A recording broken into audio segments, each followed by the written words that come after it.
Ladies and gentlemen, welcome back. And there are a few years within European history that you can really point to and say, yes, this was the year that ushered in a new age for the continent. And I'm of the opinion that 1848 really is one of those years. And in today's video, 1848, Europe's Year of Revolution by Epic History TV, hands down one of the greatest channels on YouTube by far. We're going to be looking further into this topic and to see how these revolutionary waves affected Europe and what was their outcome. Now, the day that I'm recording this, 14th of March, 2023, the day before today, on the 13th of March, in Vienna, which is the city that I live in, the revolution actually began in 1848, and it ushered in a whole series of events that this video will get into specifically. So, without further ado, if you haven't already yet, please remember to like, comment, and subscribe. Let's get into it. 1848. I'll turn off. More than 3 decades after his defeat, the shadow of Napoleon Bonaparte and the French Revolution still looms over Europe. Yep, definitely. The peace settlement of 1815 had been a triumph for reactionary forces. Europe's great powers, Britain, France, Austria, Prussia, and Russia, were committed to working together to ensure no more revolutions. So the Vienna Congress of 1815, to make a very, very long and detailed, complex Congress short, they wanted to ensure a balance of power, right? So after Napoleon came, disrupted everything, led to the Napoleonic Wars, completely changed Europe up on its head.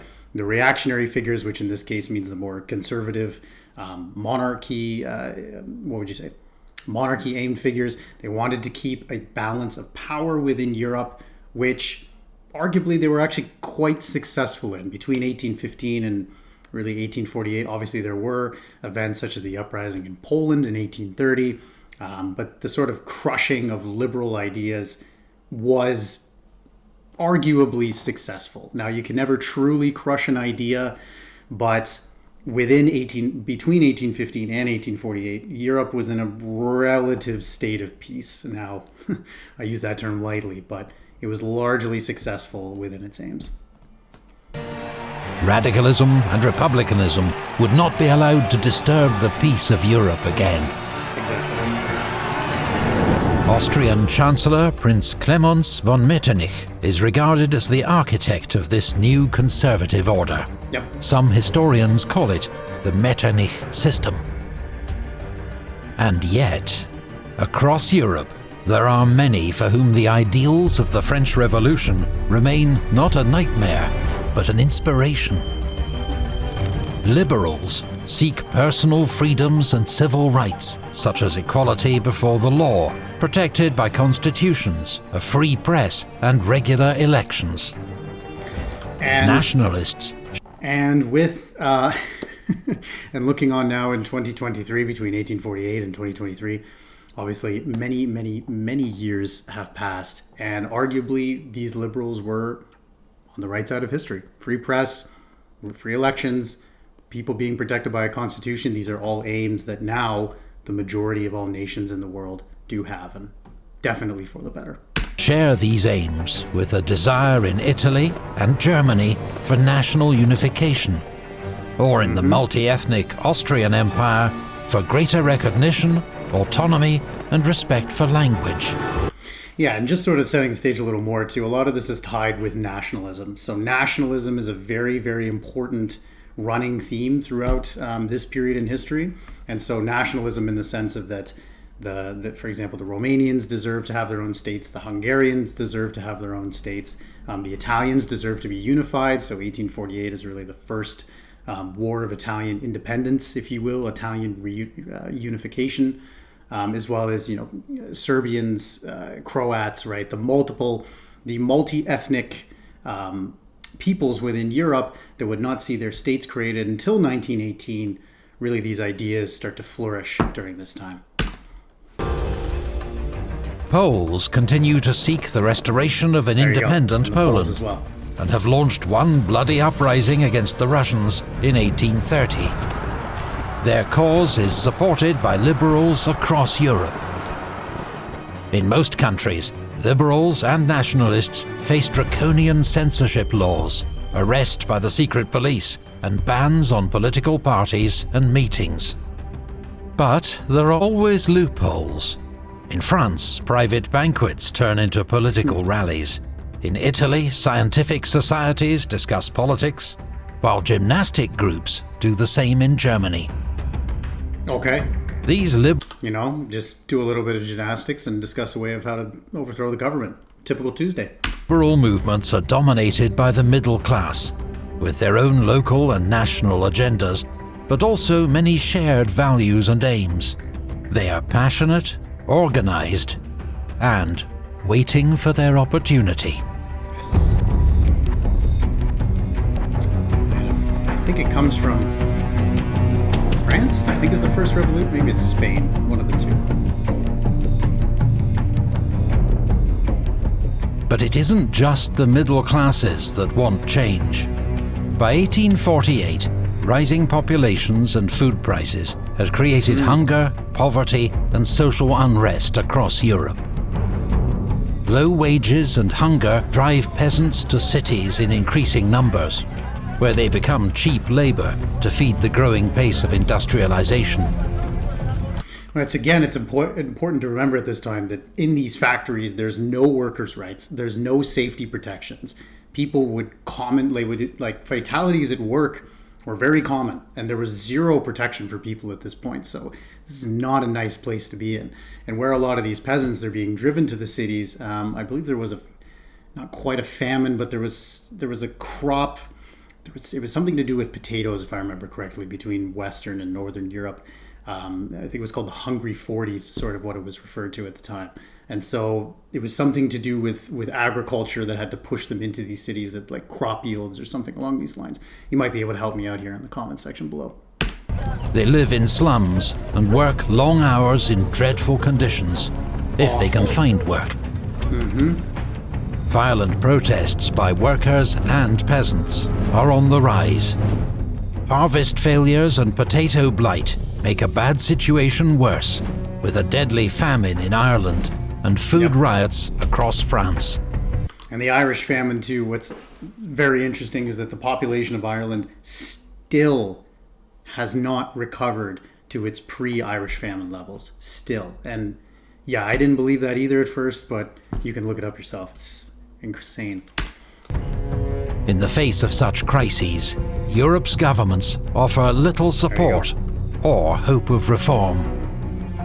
When French Prime Minister François Guizot is challenged that only the richest 0.5% could vote in France, he merely replies, "Enrichissez-vous," Enrich get yourself. rich. Yeah, or get rich. In the winter of 1847-48, a sharp economic downturn throws thousands more out of work. The case for reform is more urgent than ever, but Europe's governments fail to act. The stage is set for a European revolution. This video is sponsored by Skillshare. But first, Skillshare. Okay, so yeah. Least to say here, the stage is set.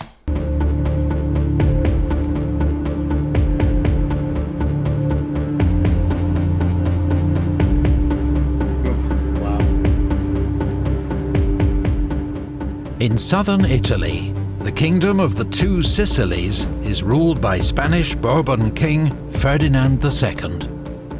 His disastrous agrarian reforms have united Sicilian landowners and peasants against him. His kingdom will witness 1848's first revolution. Ah, okay.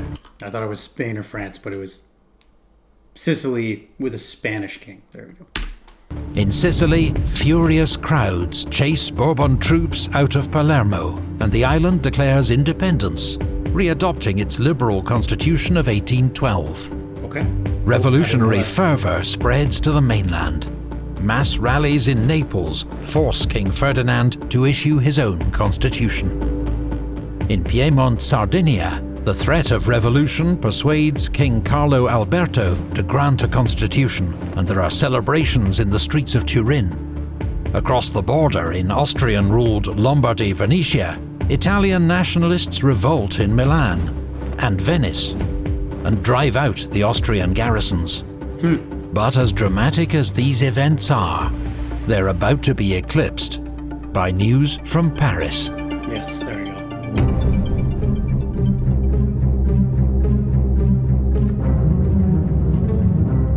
One moment here.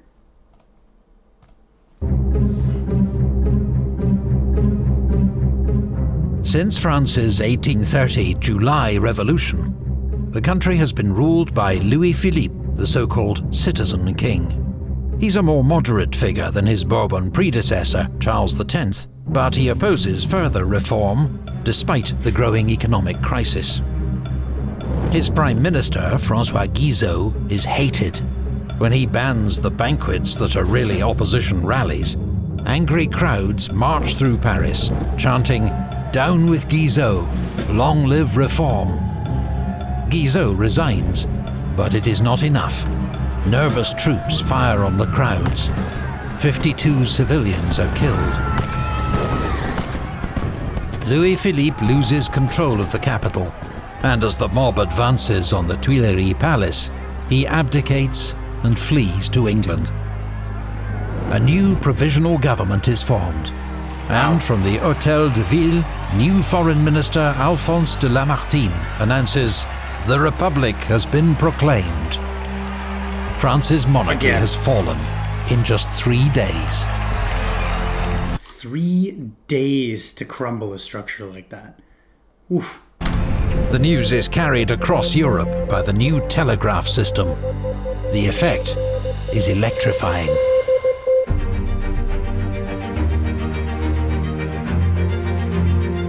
Yep, it's time for Austria.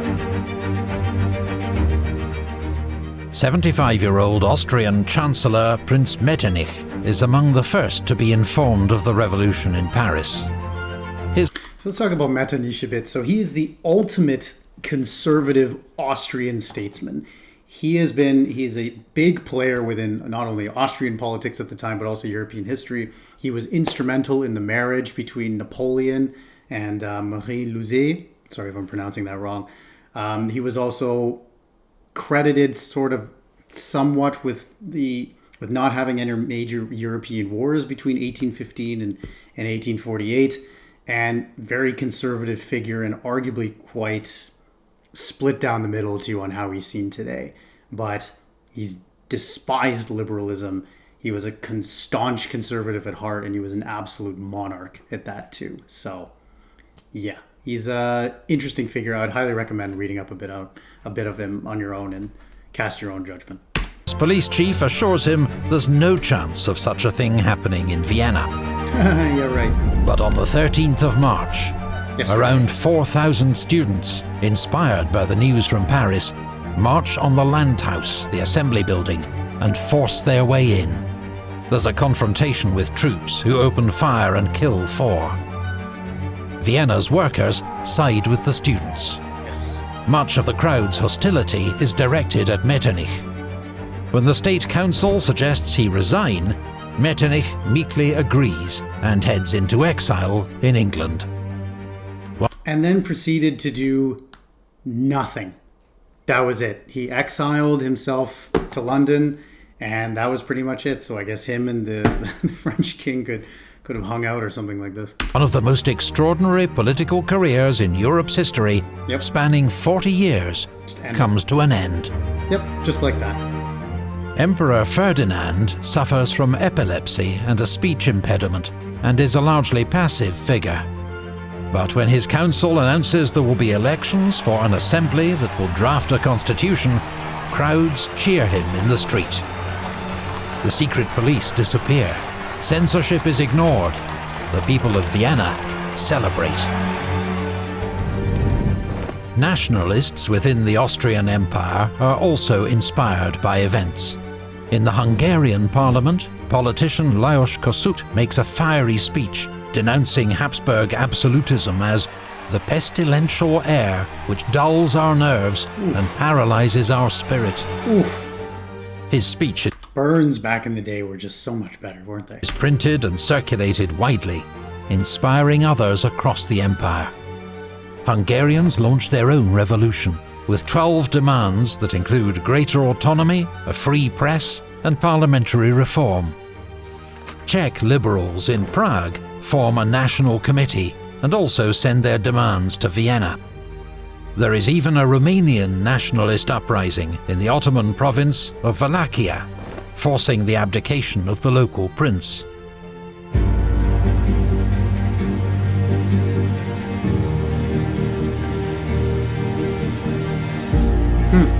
As if an earthquake was coming. Across the smaller states of Germany, rulers face popular demands for reform.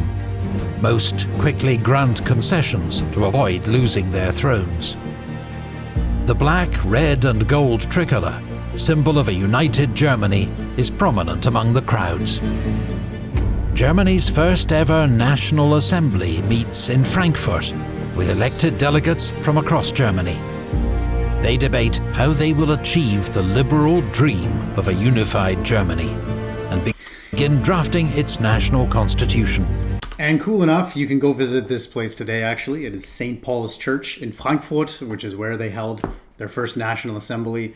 I believe it was partially destroyed during the Second World War, but it's been rebuilt, and you can go visit it today if you ever happen to be in Frankfurt. I've been there. It's super cool to be in those walls, albeit they're rebuilt walls, but nonetheless, it was the same place. It's quite cool.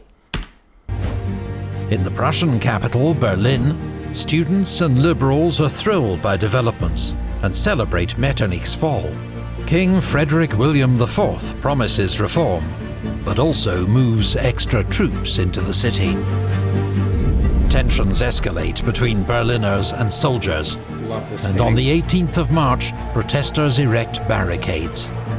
The army attacks, leading to vicious fighting in the streets.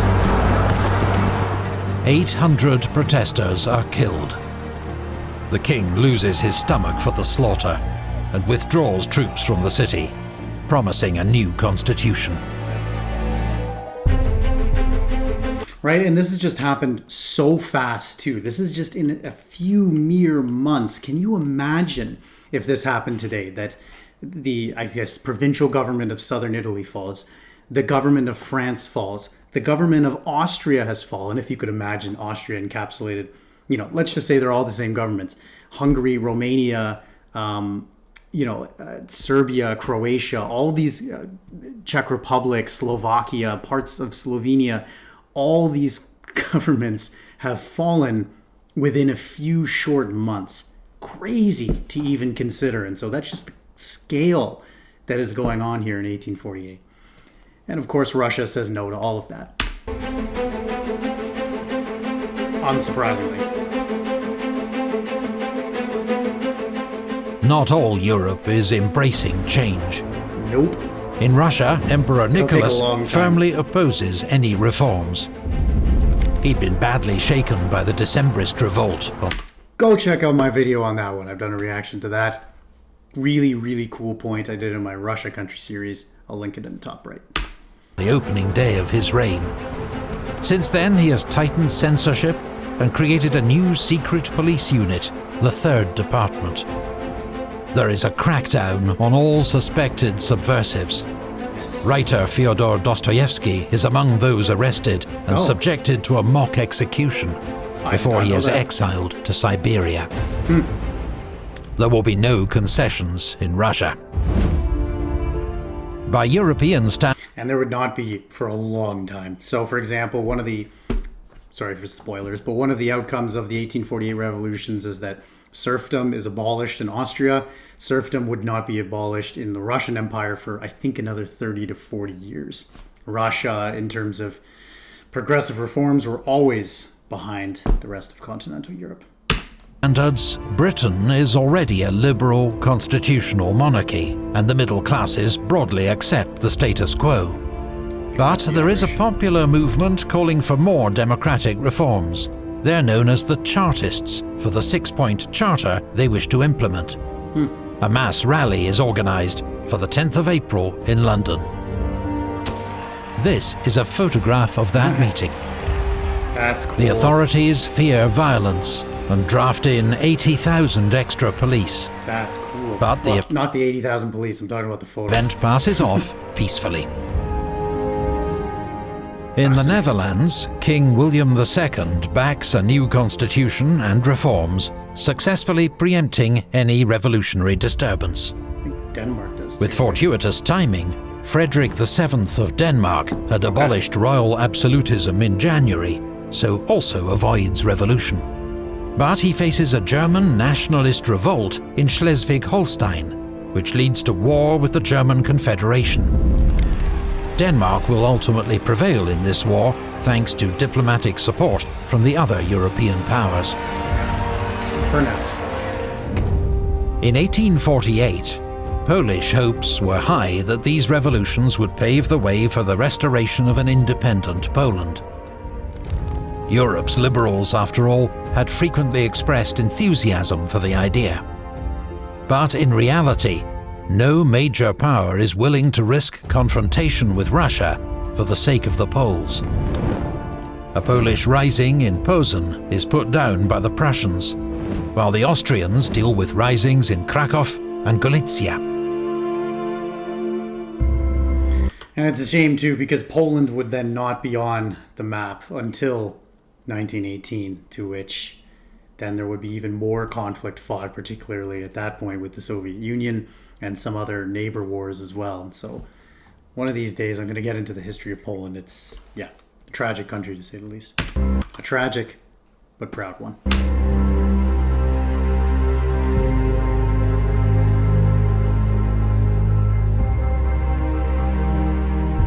The first euphoric phase of the European revolutions becomes known as the springtime of the peoples.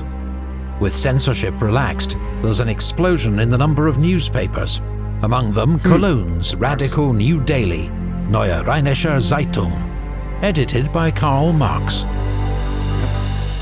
It feels like the dawn of a new era. But these early successes are built on the back of an uneasy alliance, as Marx is quick to highlight.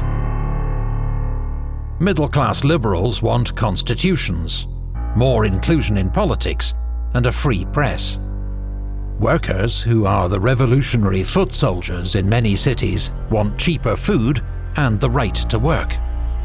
German radicals sum it up with a neat pun: freedom to read versus freedom to feed.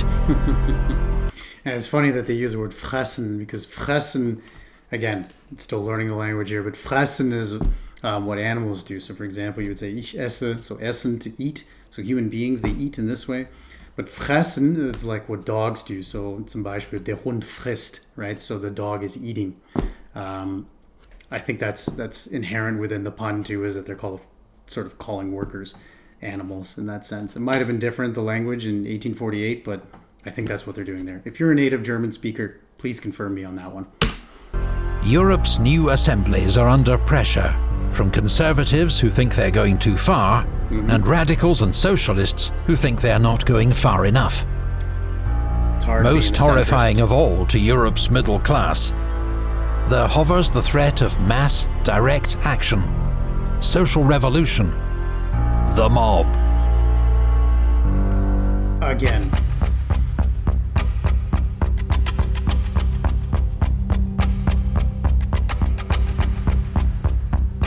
In the wake of the revolution, France's provisional government had set up national workshops, a public works program to alleviate unemployment in Paris. But just 3 months later, a new, more conservative government announces their closure. 100,000 workers are suddenly jobless. Ooh. The response is immediate and furious. Okay. Over 3 days in June, Paris radicals take on the middle-class National Guard and regular troops in a bloody battle of the barricades. The Archbishop of Paris attempts to mediate, but is cut down in a crossfire. This remarkable early photograph shows some of the Paris barricades fought over that summer. Fascinating. That is fascinating. I bet you this alley in Paris still stands somewhere. You could probably still go there to this day. Wow, that's amazing. Also, one sec. By the time it's all over, General Cavaignac's troops have killed at least 1,500 workers, and arrest 12,000 more, a third of whom are deported to Algeria. He believes he has saved France from anarchy. If we just ship them all to Algeria, we'll save the we'll save the city. The sacred cause of the Republic has triumphed, he declares. And it's funny too, right? So, I sort of shake my head and go, oh God, not again. But this is just what happens.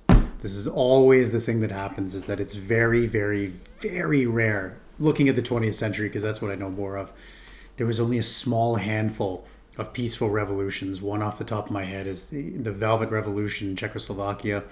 If you can argue and say they're all revolutions, the post-Soviet countries which emerged out of the Soviet Union were all relatively peaceful, and it was quite a miracle that there wasn't any mass destruction and civil war that took place after that. But even then, it's nothing. It usually ends in nothing but bloodshed, and it's the same circular vicious fashion that happens, is that those that triumph, then once they have the power, those that disagree with them, they purge to keep their system in order. So it's sad, but seemingly how it goes.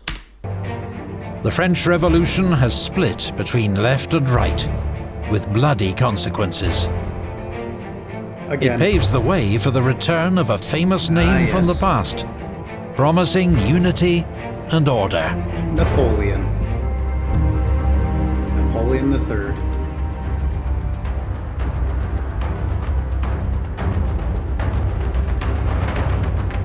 That spring, conservative governments had been caught off guard by the speed of events. Now they begin to fight back. In Prague, Czech students clash with troops. The wife of Austrian commander General Windisch-Graetz is killed by a stray bullet. He responds by withdrawing his troops and bombarding the city's old town with artillery. 43 are killed before the students surrender. In Italy, King Carlo Alberto of Piedmont, Sardinia, has declared an Italian war of liberation against Austria and invades Lombardy Venetia. He is supported by the other Italian states and nationalist volunteers, including the Italian Legion, led by professional revolutionary Giuseppe Garibaldi. Cool. Austrian forces in Italy are commanded by 81-year-old Field Marshal Radetzky, a distinguished veteran of the Napoleonic Wars. He's coming up in our Napoleonic War series. Vienna orders him to negotiate. Instead, Radetzky wages a masterful campaign, fending off the Piedmontese advance, then launching a decisive counterattack. And funny how just decades ago, right? Again, decades a long time, but in the glimpse of history, it's not that long. The Piedmont Sardinians and the Austrians were united against the French, right? Against Napoleon in one of his first campaigns through Italy. And so, fascinating how these things switch so seemingly quickly. Piedmontese forces retreat in disarray, and Carlo Alberto negotiates a truce. That summer, Johann Strauss composes the Radetzky March to celebrate the old general's victory. I did not know that.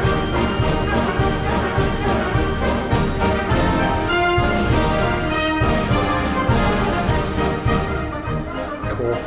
Meanwhile, Austrian relations with Hungary are in crisis. The country is now effectively independent, with its own elected parliament and a prime minister, Lajos Batthyány. But not everyone wants to be part of the new Hungary. Savage ethnic conflicts break out between Hungarians and Romanians in Transylvania and Hungarians and Serbs in Vojvodina, leaving thousands dead. And these conflicts, too, would not be solved anytime soon. These conflicts would continue even post-1918, when you both have Romania and Hungary as independent nation. Well, Romania already was an independent nation, but when you have Hungary as an independent nation, and arguably wouldn't truly be solved somewhat until post the Second World War, if you can argue that they were solved at all. An even greater threat is Croatian General Josip Jelačić, a fire-breathing imperial loyalist who takes matters into his own hands and invades what he regards as a renegade province. Whoa. The Emperor still hopes not for know a that. peaceful resolution and sends a loyal general, Count Lamberg, to take command of Hungarian military forces. But on arrival, he's brutally murdered by a mob. Appalled, the imperial government declares war on the Hungarian revolutionaries. This in turn outrages liberals and radicals in Vienna. There is fresh violence on the streets, and the Austrian Minister of War is lynched. Troops evacuate the city, while the Emperor flees to Olmütz. Jelačić marches to the government's aid. He joins forces with Windisch Graetz outside Vienna, and together they bombard the city. Then they attack. The October Rising is crushed, with the loss of 2,000 lives. 25 revolutionary leaders are executed, including Robert Blum, a member of the German parliament in Frankfurt. He becomes a celebrated martyr of the revolutions. With Vienna secure, the Austrian invasion of Hungary can begin. The Hungarians are heavily outnumbered. Budapest falls, and the Hungarian government evacuates to Debrecen.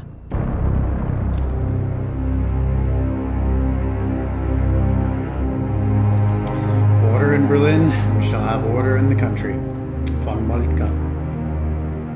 Following the violence in Berlin that March, the King of Prussia withdraws to his palace at Potsdam, on the outskirts of the city. Here he is surrounded by loyal troops and conservative advisors, including a 33-year-old aristocrat named Otto von Bismarck.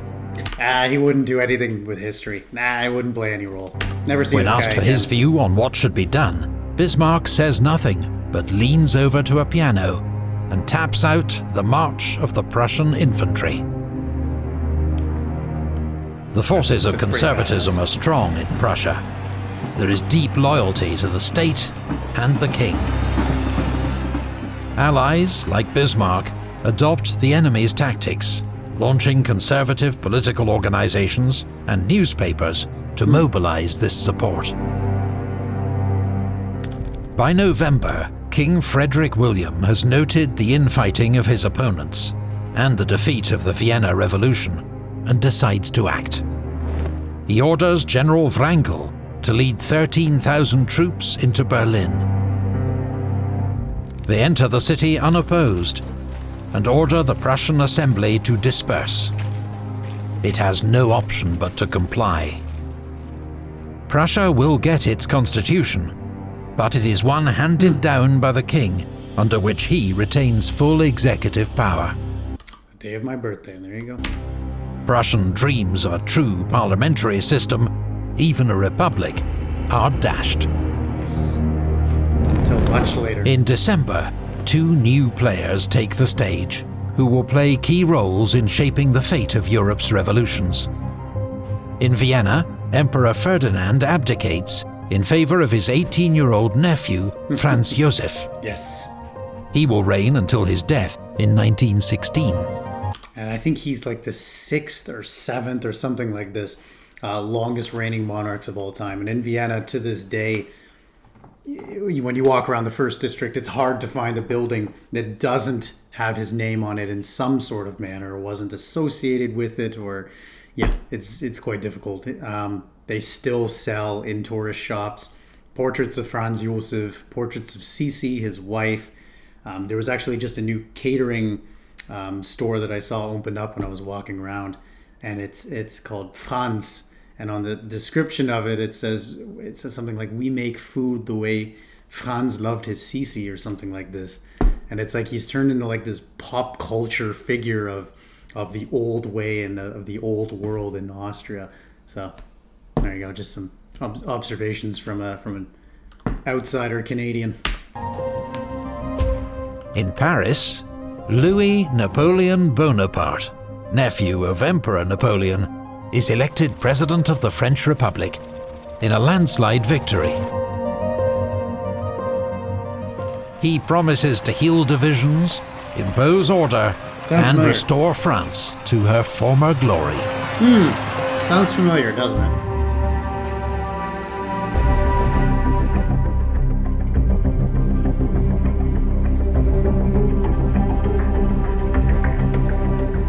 In Italy, the tumult continues into 1849. In the Papal States, the reforms of Pope Pius had seen him held up as an unlikely liberal role model. But escalating radicalism and violence, notably the assassination of his justice minister, Pellegrino Rossi, caused Pope Pius to flee Rome. In his absence, a Roman Republic is declared. It is led by Giuseppe Mazzini, the iconic figurehead of Italian nationalism, who's devoted his life to the unification of his homeland. But elsewhere, the Italian cause fares badly. Carlo Alberto resumes his war with Austria, with disastrous consequences. At the Battle of Novara, Radetzky inflicts another heavy defeat. Carlo Alberto abdicates in favor of his son, Vittorio Emanuele, to avoid a republican revolution. 12 years later, he'll become the first king of a modern united Italy. In the south, Ferdinand reverts to absolutist rule and sends troops to Sicily who stamp out the revolution. Then, to the dismay of liberals across Europe, French President Louis Napoleon sends troops to crush the Republic of Rome and put the Pope back on his throne. Bit of a backstab. He has decided the support of French Catholics is more important to him than the fate of Italian Republicans. Yep. French forces are led by General Oudinot, son of the famous Marshal. Yeah. Rome's defenders are led by Garibaldi. But despite skilled and courageous resistance, Rome is forced to surrender after a 2-month siege. That summer, Radetzky also retakes Venice and puts an end to its republic. In March, the German National Parliament in Frankfurt had finally agreed on a constitution for a united Germany. It is to be a constitutional monarchy under an emperor. The man intended to play this role is Frederick William of Prussia. So when he declines the offer, the plan is killed stone dead. In public, he says it is impossible without the consent of the other German princes. Yeah, right. In private, he says he would never accept a crown from the gutter, disgraced by the stink of revolution. Revolts in support of the national constitution break out in Saxony, the Palatinate, and the Grand Duchy of Baden. They are crushed by local forces, assisted by Prussian troops. The Frankfurt Parliament itself is dissolved. What hope there had been for a united Germany under a liberal constitution lies in ruins. And arguably would lie in ruin if you can say that the Weimar Republic was a failed state, though this was probably the closest it would come to a liberal constitution. Really, it hasn't been since 1949 that West Germany was declared, and then obviously 1993 when 1992 when the country was reunified again between East and West, that we saw a fully liberal Germany that they so badly in 1848 wanted. In Austria, the new Emperor Franz Joseph issues his own new constitution, reclaiming almost all political power. He also revokes all the liberal reforms passed by the Hungarian parliament. And that's why I find it so interesting that he's such a pop culture figure, whereas, you can't go to, Saxony or something like this and buy little figurines of Kaiser Wilhelm I, right? Or Bismarck, or, even Kaiser Wilhelm II or anything. It's so interesting that he's such a pop figure here in Austria, despite the fact that arguably he would be disgusted at the state, maybe not disgusted, but he would definitely not be a fan of the republic that exists to this day. I don't know. It's kind of an interesting phenomenon. If you're from a country that has Sort of the same thing where a monarch's been changed into a pop symbol. England, kind of, but they haven't really had any ruling power for centuries now. Let me know what you think down below. Known as the April Laws. In response, Lajos Kossuth declares formal Hungarian independence, and the country begins an extraordinary campaign of military mobilization. Yep. Hungarian commander General Gergely retakes Budapest. He then launches a bloody assault on Buda Castle, overpowering its Austrian garrison. In desperation, the Austrian Emperor travels to Warsaw to formally request military aid from the Emperor of Russia. Russian troops have already moved into Moldavia and then Wallachia to put down the Romanian liberal revolution. Nicholas now agrees to send troops to Hungary to crush those he describes as the enemies of order and tranquility. Hungary faces an impossible strategic situation, surrounded and outnumbered more than 2-1. The combined onslaught is irresistible. The Hungarian forces are driven south and finally forced to surrender. In the aftermath, around 120 Hungarian politicians and army officers are executed. So ends Hungary's War of Independence. Yes. Now, Hungary would eventually have their day. Obviously, the dual monarchy compromise, which would come to then be the creation of the Austro-Hungarian Empire, right, and not just the Austrian Empire. However, again, the country would not see true freedom until 1918.